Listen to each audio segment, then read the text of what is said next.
Hello,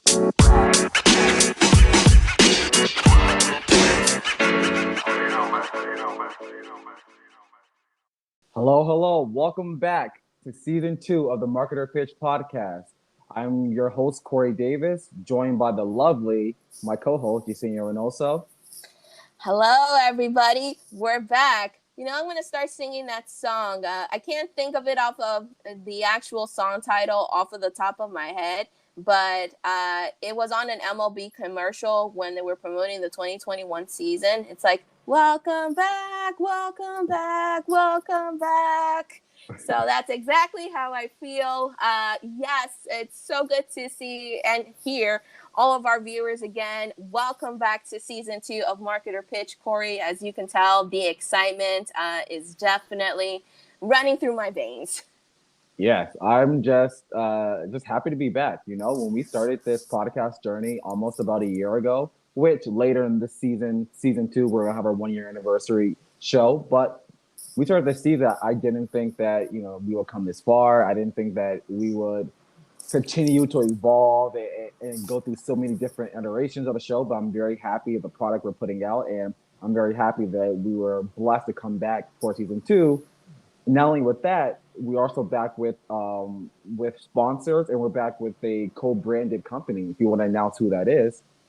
I do indeed, my friend, and so many news and updates have happened ever since the end of season 1. And just to echo your sentiments, my Corey, when we first started this podcast, we never thought in a million years that we started to see the growth that it is now showing, and it's the footprint has been established, and now it's all about amplification and expansion. And we're so very much looking forward, to seeing, as to how this podcast continues to grow and obviously continue delivering for our audience all of the news and trends, from a marketing and PR perspective.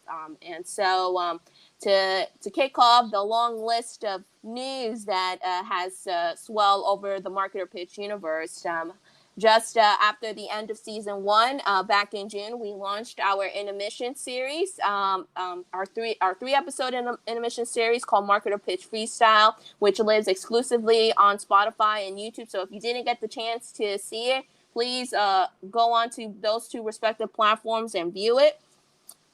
Second, we have some really big news as well.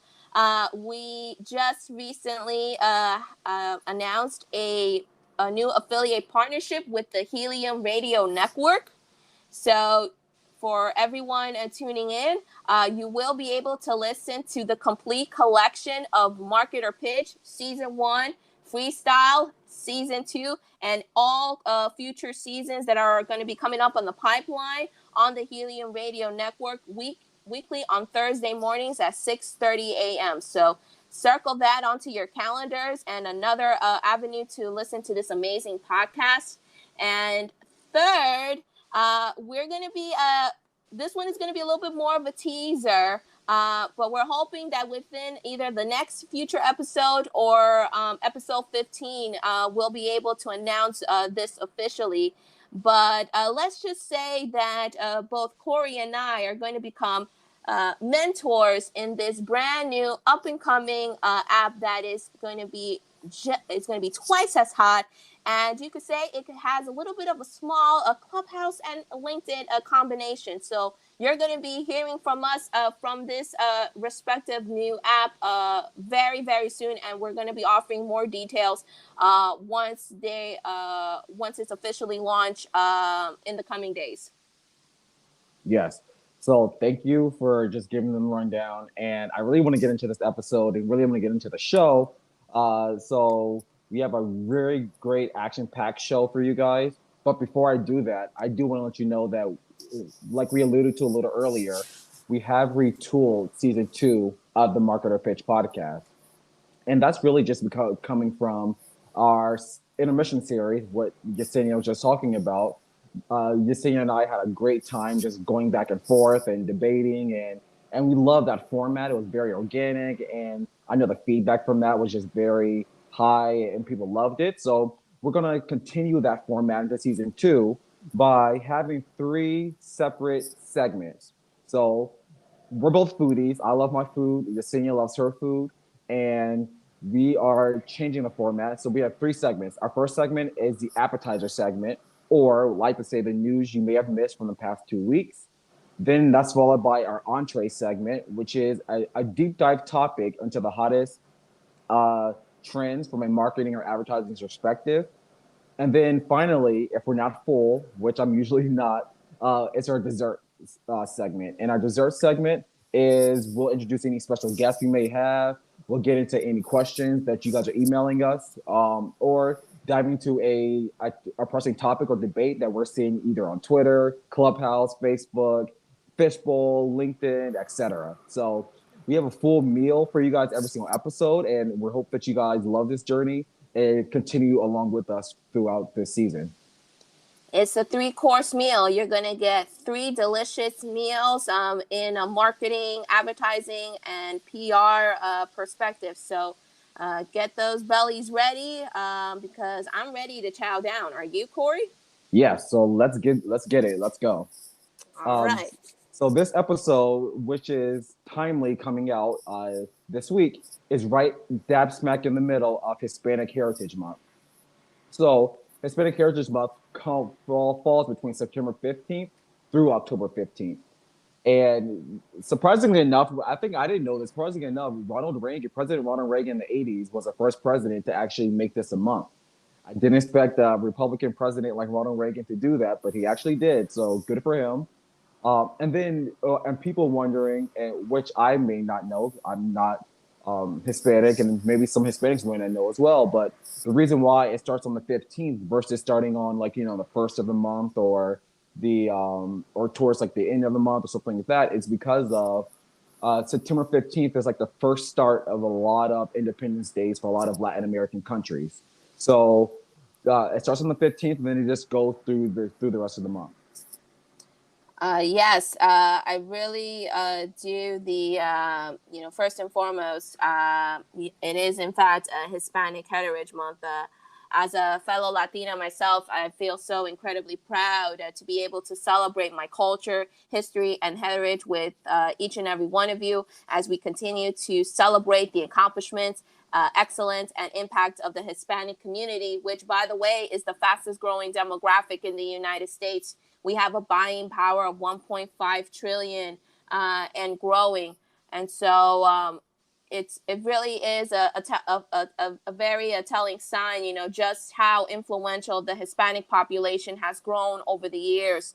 So it's going to be, very interesting and exciting for me personally to be deep diving into this special Hispanic Heritage Month episode. And so I'm very much looking forward to having this conversation, and being able to bring in that Hispanic PR spin to it. And I do agree, Corey,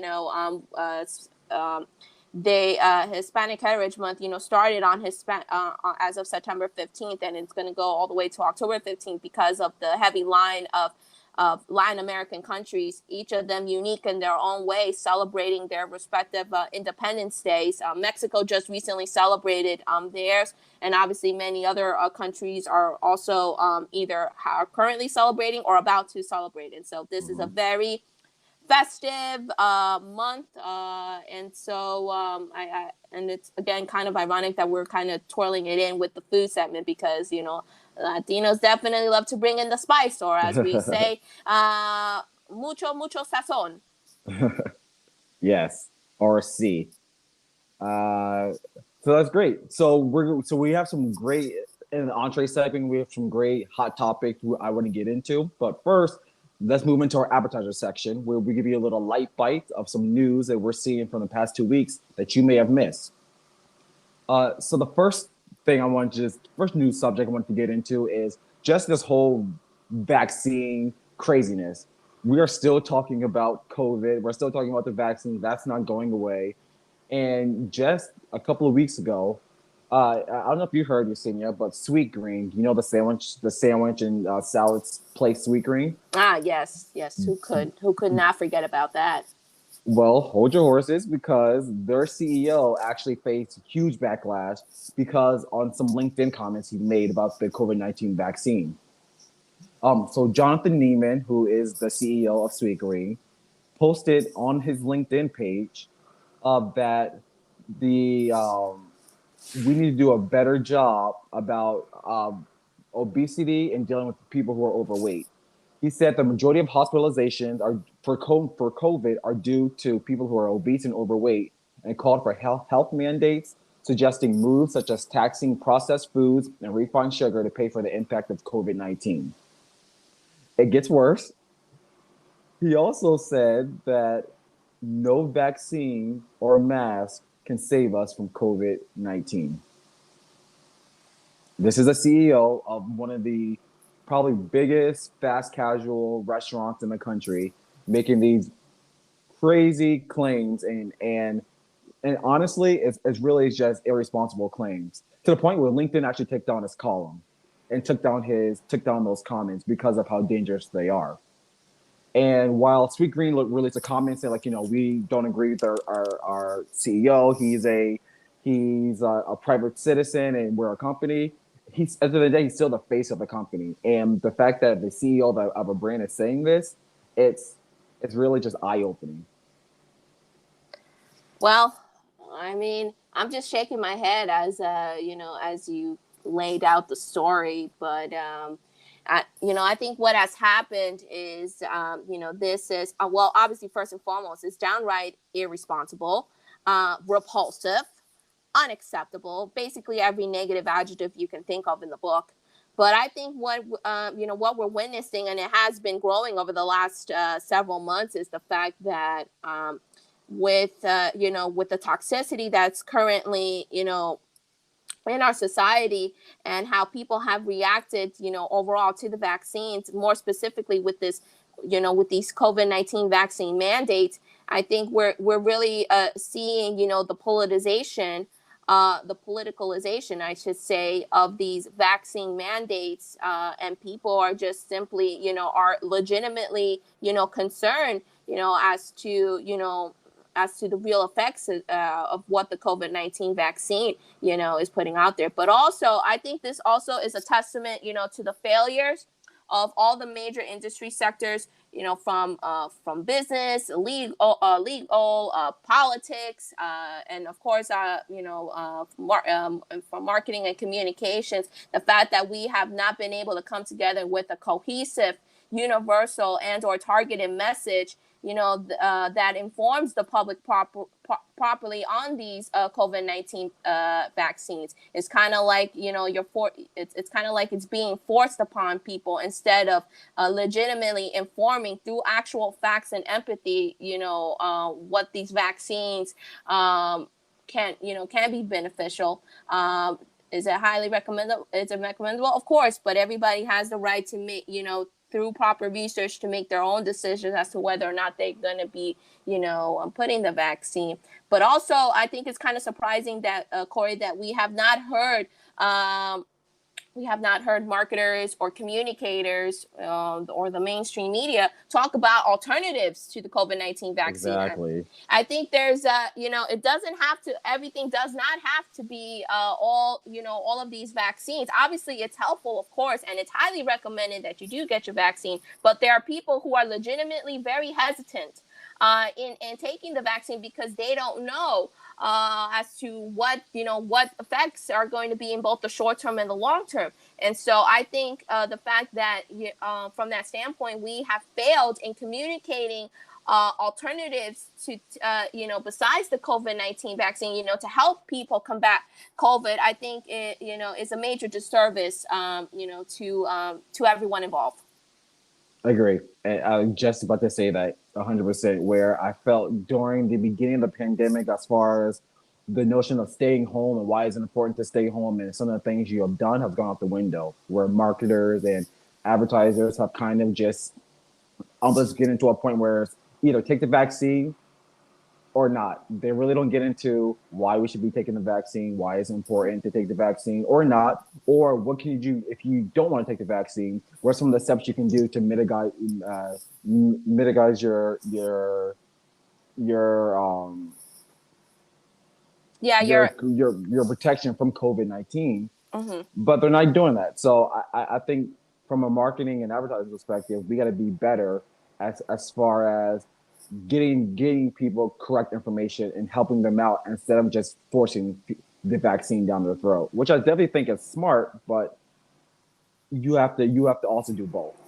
The overall strategy and implementation of this, as to the rollout of the vaccines, has been completely abysmal. It's kind of like due to that, again, the heavy toxicity and the partisanship, that has been played between both of these factions. It has caused major distrust among the general public. Many people just simply do not have confidence in the mainstream media. They don't have a confidence in their government or every other important institution because it has been completely tainted.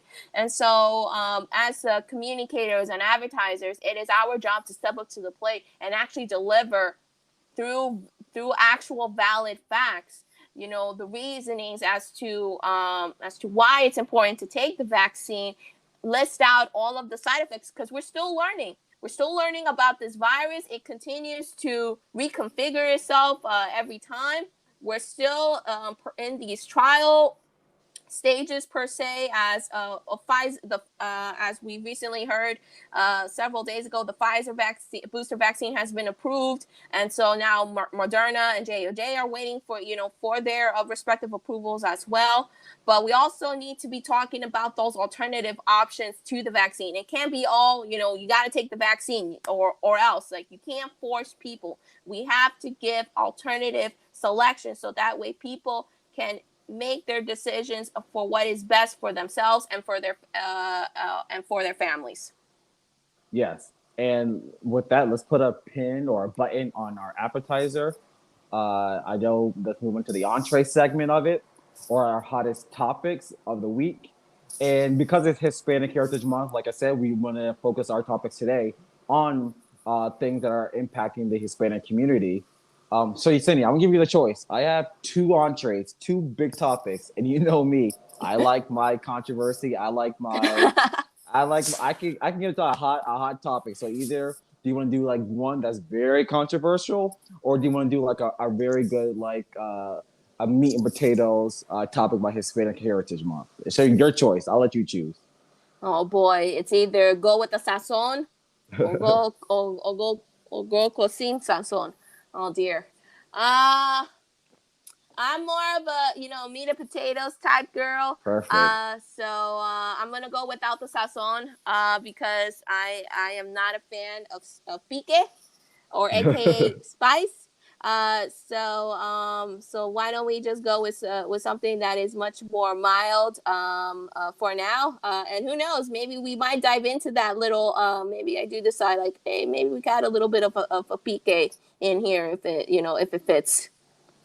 Okay, no, that totally works. But at the end, I want to tease what my other topic was because maybe I'll save it for I'll save it for the next episode. But I definitely All want right. to tease what my controversial subject was. All right.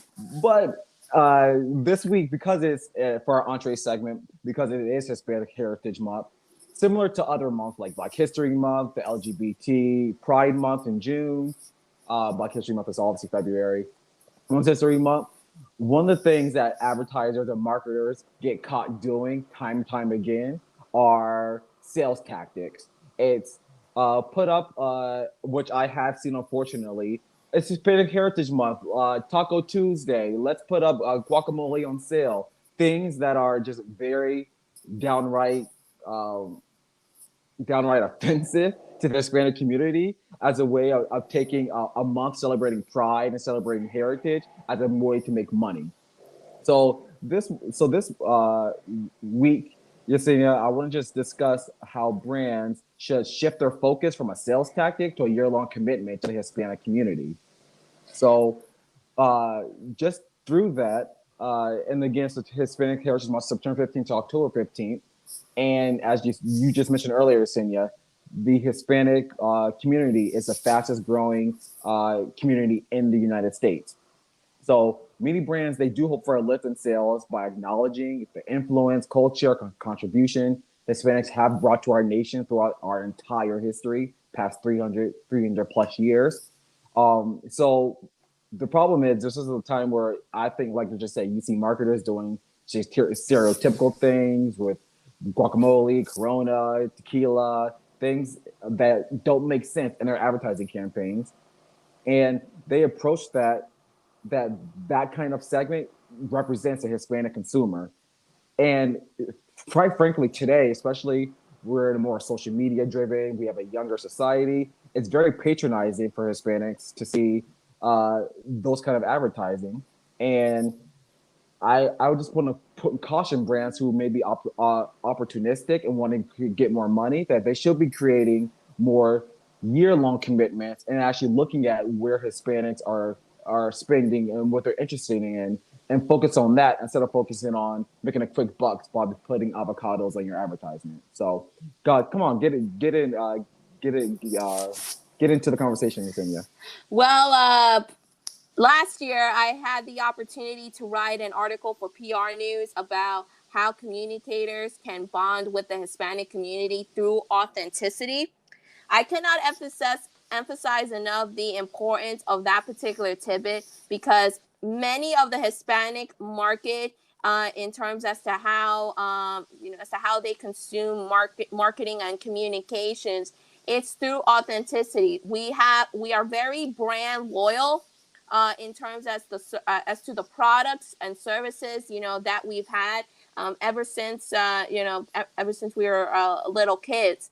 And so I think it's pretty interesting that as we are transitioning over into a much more multicultural uh, um, environment, the Hispanic population is becoming even more highly influential.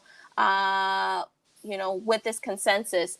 I think what we have seen is that some of these brands have already adopted, the elimination of multicultural efforts from their strategic plans. But what they don't really understand is that the real opportunity lies in understanding that in order to achieve and execute successful U.S. Hispanic marketing, it's about touching back into the past as much as embracing the future. The Hispanic demographic is by far one of the most powerful and influential, with a buying power, again, as I mentioned earlier in the show, of 1.5 children. We have close to 60 million Hispanics living in the United States, all of whom representing different countries, cultures, dialects, traditions, cuisines, heritage, customs, and either other consumption preferences. For years, there's definitely have been an attempt, to create a simple formula that appeals to everybody, but it hasn't happened yet. And so, a note of advice, to all of those, to all of the brands and influencers, who want to make the connections, with the Hispanic community. Brand authenticity matters. Brand loyalty matters. Why? Because we have an emotional attachment and sense of nostalgia to symbols, products, and services that are very concrete in our upbringing and childhood.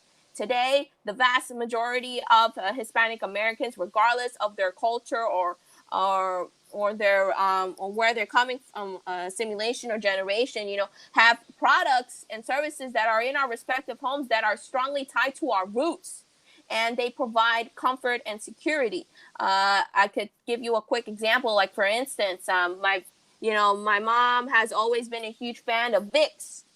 And so Vicks is a product of P&G, and so we always, my mother has always used Vicks, to help cure myself and my brother of colds, flus, or if we have any muscle aches or pains. They kind of call it, La Maravilla, the magic, the magic Maravilla. As It we like is. to It call it. works. It works. And so my mom and it's not only my mom, it's my aunts, all of my aunts, it's my cousins, my uncles. They all talk about it, and they keep they keep highly recommending it. So as you as we get older, we 9 out of 10 times we think and listen to the advice of our respective families. If my mom says like, oh, use Vicks, it helps you out, 9 out of 10 times I'm going to listen to my mom, because she knows what she's talking about, because the brand works. So we are always going to, be very, we are going to be very, very transparent in terms as to how do we, in terms as to how do we embrace all of these brands. And so I think it's really, we have to understand, they're two, on top of, authenticity, there are also other, there are also other core aspects like novelty and identity being the main drivers of brand loyalty, which also interconnects with authenticity. And So yeah. and just to jump into that, uh, I know why. I know, brands and advertisers and companies are in the business to for nonprofit. They're in the business to make money. And just to add to your point, why that's important, authenticity and just brand value and importance of the Hispanic community is important because of, you mentioned VIX, and just the brand value that VIX has. Hispanics as a consumer are very loyal, and when they find a product they like, not only will they purchase it, they'll definitely pass that purchase down to their offspring and their generations, and then also spread the word to their family and friends. So if a company, an opportunity to make, like I said, not a quick buck by putting avocados on there, but to actually understand where the Hispanic community is looking at and expand the nuances, it's just not monolithic. There's different cultures, there's different races within the community. There's different experiences within the community. But if you can actually understand that, you can actually build brand value and build brand culture for your brand within the Hispanic community that could last and lift sales up from generation to generation to generation from years to come. So it is a very important thing from a financial perspective to understand these issues, in my opinion. Yeah, Hispanics love it when brands talk to them in their language. It shows that you actually invested the time to communicate with respect. It very much matters. I've always been, a philosophy of storytelling because I've been fascinated. The only way for communicators, and it's prominently showcased in our industry, the way to make meaningful connections with audiences is by genuine storytelling. Being able to talk authentic stories about the programs, services, and products and human interest that very well shapes narratives. The Hispanic culture relies very heavily on authenticity due to the vibrant values and traditions that have been passed down for centuries. And so it's really, important for marketers and PR pros to understand the kinds of media platforms that Hispanics use to shop, get and receive the news, and how to reach them. So the more authentic your message is, and the more that you hit that nostalgia factor, the more inclined we are to remain loyal to your product or service and being able to tell our families and friends. And don't forget about the diversity elements. So I'll quickly wrap up with this, Corey. Multiculturalism runs very deep in our society. And as we continue to amplify diverse voices, especially from within the Hispanic population, it's really important to build those platforms to allow those storytellers, especially those in underrepresented communities, to present their messages in an authentic manner.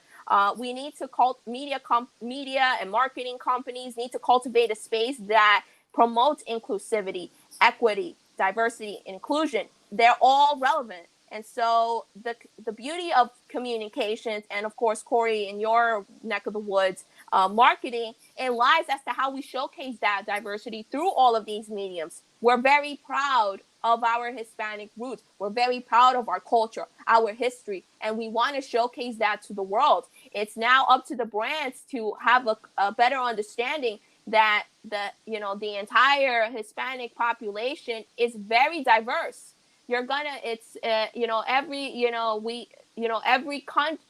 individual that comes from all of these Latin American countries are unique in their own way. So it's not everybody in one group. So you got to communicate with Mexicans, Puerto Ricans, Colombians, Ecuadorians, Panamanians, Brazilians, Costa Ricans, people from Honduras. There's the Latin America, the Hispanic community is very rich and diverse, and so brands are going to have to be very specific in terms as to how do they properly generate stories that talk in their exact same voice and tone, and how do you communicate through those mediums. Because if you do it in a genuine manner, if you do the research and you have a real understanding as to how that particular market operates, then you're going to be ahead of the curve, and you're going to be able to establish a meaningful connection and credibility to your entire brand. Thank you. And just thank you again, Yesenia, just for really just diving into this topic, because it's very important for brands and advertisers and other marketers to hear, especially who are not Hispanic and who should be reaching out to these to this demographic. So just thank you for your insight. Thank you for explaining that. I even learned a lot too just from hearing this topic. So yeah, please. And we'll make sure to share. I'm sorry to just cut you off. We'll make sure to share your PRSA link that you wrote last year, because it's a very great article. So in the comment box of this episode, we'll share the link so you guys can also read it.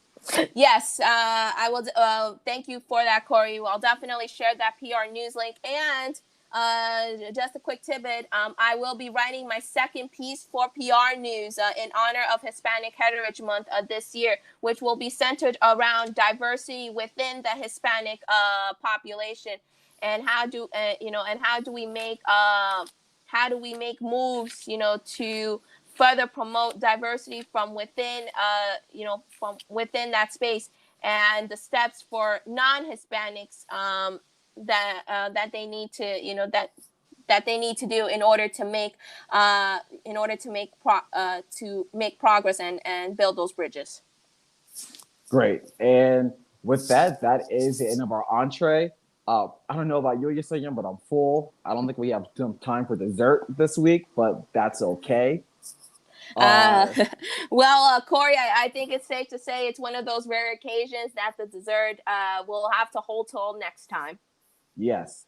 So again, thank you all for listening to our first episode of season 2 of the Marketer Pitch podcast.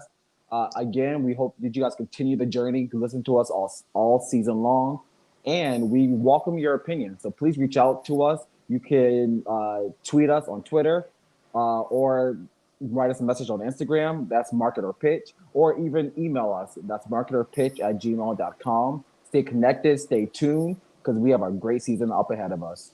Any last words, Yesenia, before we sign out? Yes, I do. I just want to tell everybody thank you so much for tuning in to our season 2 premiere of Marketer Pitch. We cannot wait to give you such impactful content. It's going to be a ride, so buckle those seatbelts. And for everybody who have just started to enter into the Marketer Pitch universe, welcome. There are numerous ways, for you to keep in touch with us, respectively. First, as Corey mentioned, follow us on social media at Marketer Pitch on Twitter or Instagram. This particular episode, as well as all past episodes, are available across major podcasting mediums: Spotify, Google, iHeartRadio, Apple, among others. So please access those and listen to it at your own time. We are also available on YouTube. So this episode, as well as all previous ones, will be available, or currently are available, I should say, on our official YouTube page, Marketer Pitch. And finally, see, now I lost my train of thought. That's okay. Yeah. I'll just jump in. So finally, again, just thank you guys for your time, and we'll be back in 2 weeks. So this season we'll have episodes every other week. So we'll be back in 2 weeks for episode 2.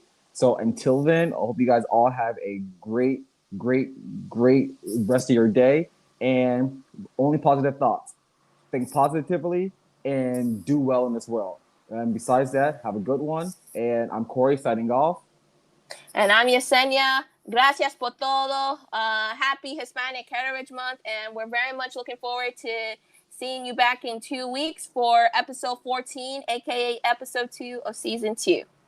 Voila. See. Adios. Adios.